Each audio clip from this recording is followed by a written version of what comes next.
Mesdames et messieurs, bonsoir. Soyez les bienvenus dans cette nouvelle édition du journal en français. Voici les titres.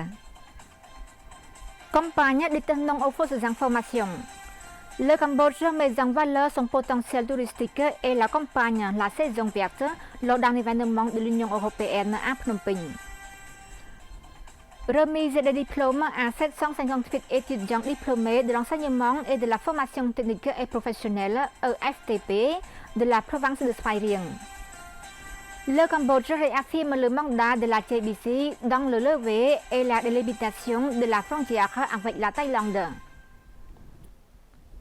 Le ministère de l'Information a organisé ce matin la campagne détenant aux fausses informations à laquelle ont participé plus de 2500 élèves du lycée Hun Sen Mundani Wat Phnom. Face à 2500 élèves lors de la campagne détenant aux fausses informations, organisée par le ministère de l'Information le 18 mai à Wat Phnom, son Excellence Net Petra, ministre de l'Information, a déclaré que les fausses informations ont un impact négatif sur la société et que nous devons participer à leur prévention. Il a par ailleurs souligné que pour lutter efficacement contre les fausses informations, il est nécessaire de ne pas partager de fausses informations, car la partage continue de fausses informations peut entraîner des poursuites judiciaires. Selon son Excellence le ministre, pour lutter contre les fausses informations, 1. Il faut s'appuyer sur des sources fiables. 2. Il faut vérifier si l'information a été largement diffusée. Et 3. Il faut faire confiance aux sources officielles, c'est-à-dire les médias d'État et les médias privés qui publient des informations provenant de sources fiables. Il ne faut pas tenir compte des informations sans source fiable car elles pourraient être fausses. Son Excellence le ministre de l'Information a déclaré que la campagne contre les fausses informations sera menée dans les écoles de tout le pays après celle organisée au lycée Hun Sen Mundani Wat Phnom, qui rassemble actuellement d'importants représentants des services d'information de la capitale, des provinces et des parties prenantes, et qu'elle se poursuivra dans les écoles de tout le pays. Cette campagne vise à promouvoir les connaissances en matière d'éducation à l'information et aux médias afin de prévenir la propagation de fausses informations au Cambodge, en particulier parmi les élèves du secondaire qui sont vulnérables aux fausses informations.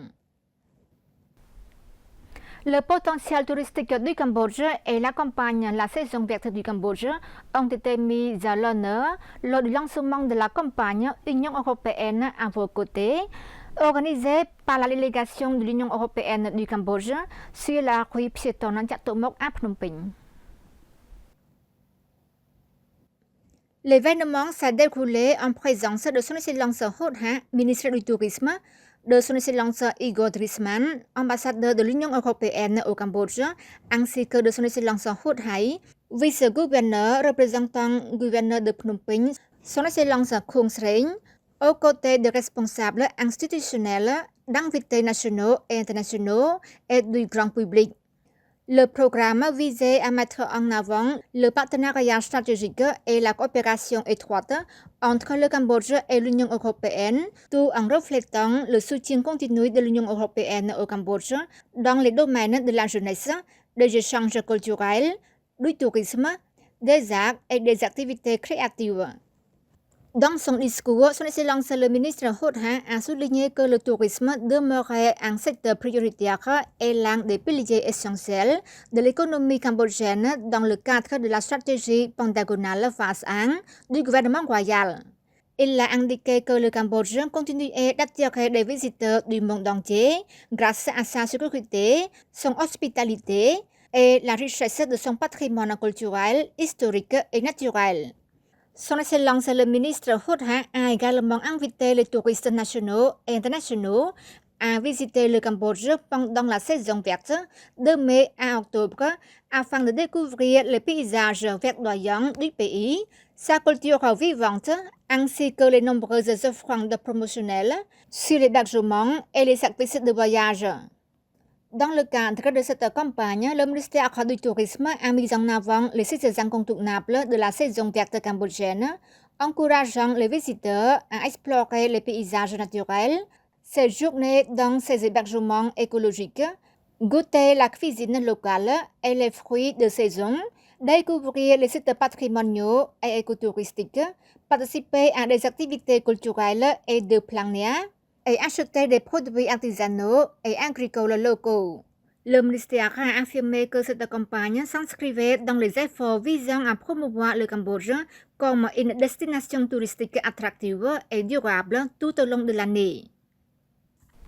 Son Excellence Heng Suo, ministre du Travail et de la Formation professionnelle, a présidé la cérémonie de remise des diplômes à 758 étudiants diplômés de l'EFTP pour la période de 2023-2025 dans la province de Svay Rieng.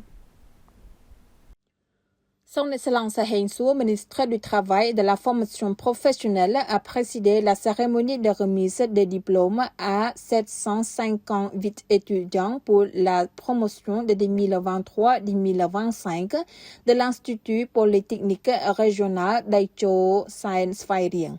Les diplômes remis comprenaient des certificats techniques et professionnels de niveau 1 et 2 et 3, des diplômes supérieurs techniques ainsi que des licences techniques.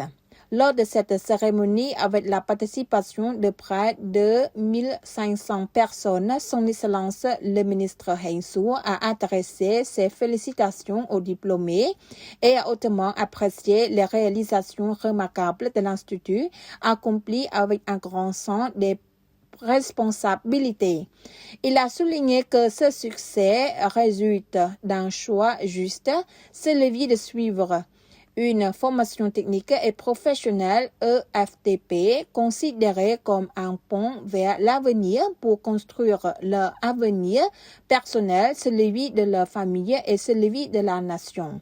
Il a également indiqué que les étudiants, leurs parents et leurs tuteurs sont des témoins vivant au niveau local, démontrant clairement que les études des EFTP, en particulier le programme des 1,5 million de personnes, constituent un choix intelligent grâce à leur courte durée et à l'accès rapide à l'emploi permettant d'améliorer les conditions de vie des familles, de répondre aux besoins en main-d'œuvre qualifiée du Cambodge et d'attirer davantage d'investissement.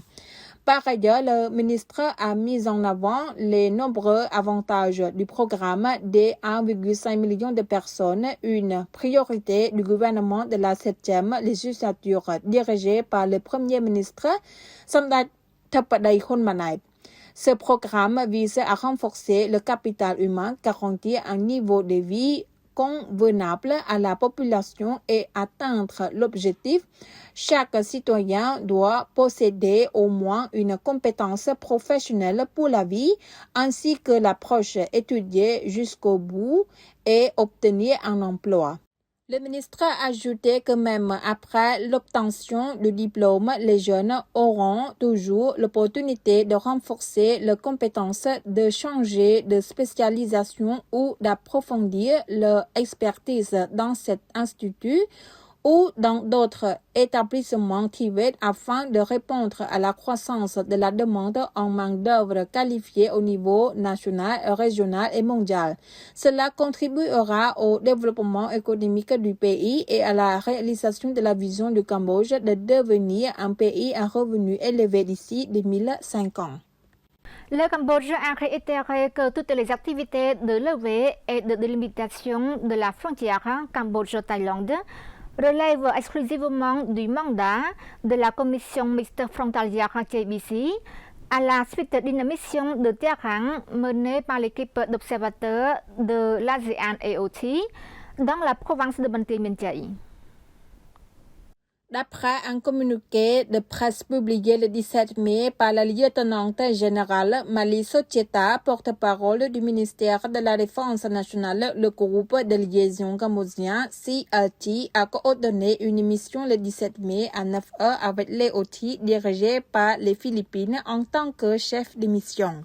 La mission visait à observer, vérifier et rendre compte de la situation frontalière dans le village de Selakmai, commune de Haut-Beichuan, district de Ho-Cheu, une zone décrite comme cultivée, utilisée de longue date par des citoyens cambodgiens et demeurant sous administration cambodgienne depuis l'entrée en vigueur du cessez-le-feu d'urgence le 27 décembre 2025. Elle a également évalué la mise en œuvre des mesures de stabilisation prévues dans la déclaration conjointe issue de l'accord de cessez-le-feu entre les deux pays. Le Cambodge a réaffirmé que les activités de levée et de délimitation de la frontière sur le terrain relèvent exclusivement de la TBC, soulignant qu'aucune force militaire ni autorité locale n'est habilitée à définir les lignes frontalières.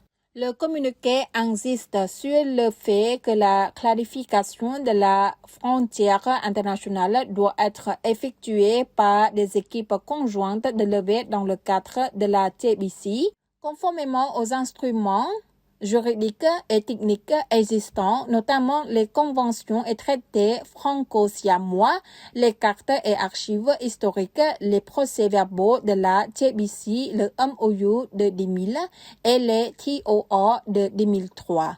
Le Cambodge rejette fermement toute modification unilatérale de la frontière par la force et appelle la partie thaïlandaise à reprendre les travaux conjoints ainsi qu'à convoquer rapidement une réunion de la TBC. Enfin, le ministère de la Défense nationale a réaffirmé l'engagement du Cambodge à mettre pleinement en œuvre les accords bilatéraux pertinents visant à restaurer la normalité et à garantir une paix et une stabilité durable le long de la frontière. C'est la fin de notre journal. Merci pour votre fidélité au journal en français. Bonne suite de programme sur TVK et à demain.